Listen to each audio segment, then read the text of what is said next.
Want to know how to make a shooter you can't stop playing? Today we will dive into the item picking, reloading and weapon switching system in my robot shooter. And believe me, it's going to be hot. Hold on to your seats. This is the third part of my devlog about the robot shooter. In the previous episode I added an arsenal of weapons and grenades, so that my iron hero would have something to enjoy in the arena. But without ability to pick up ammunition or reload, it's like a robot without balls. Today I'm fixing that. Let's start with the item pickup system. I created a base pickup class, from which all item types inherit. Ammo pickup for ammunition, grenade pickup for grenades, and in the future perhaps something like health pickup. This object-oriented structure makes it easy to add new items without any headaches. To allow the robot to pick up items, I used overlap events in Unreal Engine. When its collision overlaps with an item, it becomes possible to pick it up by pressing a button. This is convenient. You don't have to aim at each bullet like a sniper. See, when I get close, a widget pops up.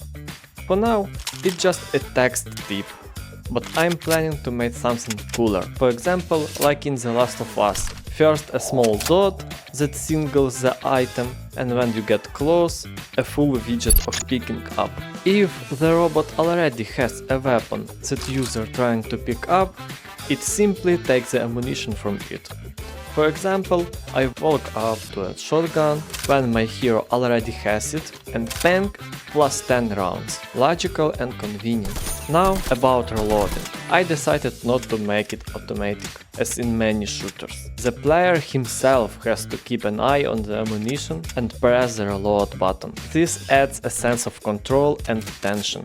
Imagine, enemies are attacking and you frantically try to remember how many bullets are left in the magazine. This works especially well with a shotgun.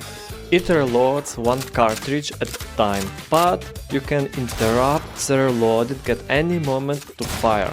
This is for those moments when the enemy is already right behind you. Next, weapon change. My robot can now carry two guns and switch between them on the fly. This opens up a bunch of strategies. A shotgun for close combat and a sniper rifle for long range.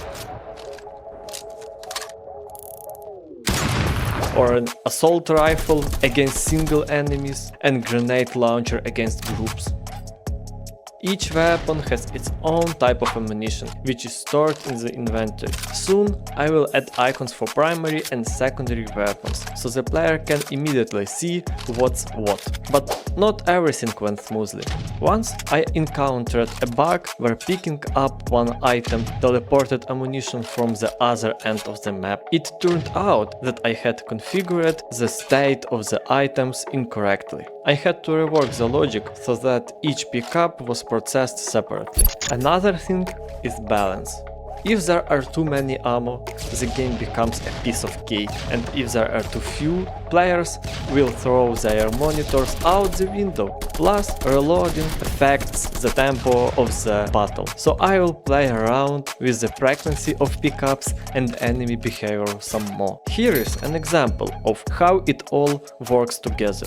A robot runs around the arena, picks up ammunition, reloads under fire and changes weapon to finish off the enemy.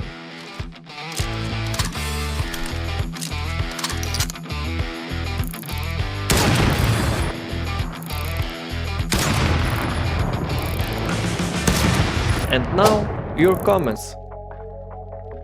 Thank you very much for your support.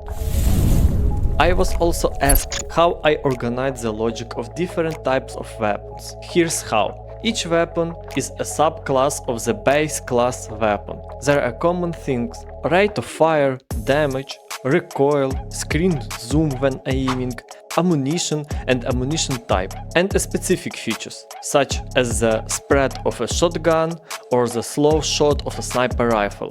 This approach keeps the code clean and ready for expansion. In the next episode, I will be working on enemy AI and arena battles. Expect epic shootouts and clever opponents. If you like the new mechanics, like, subscribe and write in the comments what else you would like to see in the game. Your ideas are my fuel. Thank you for watching.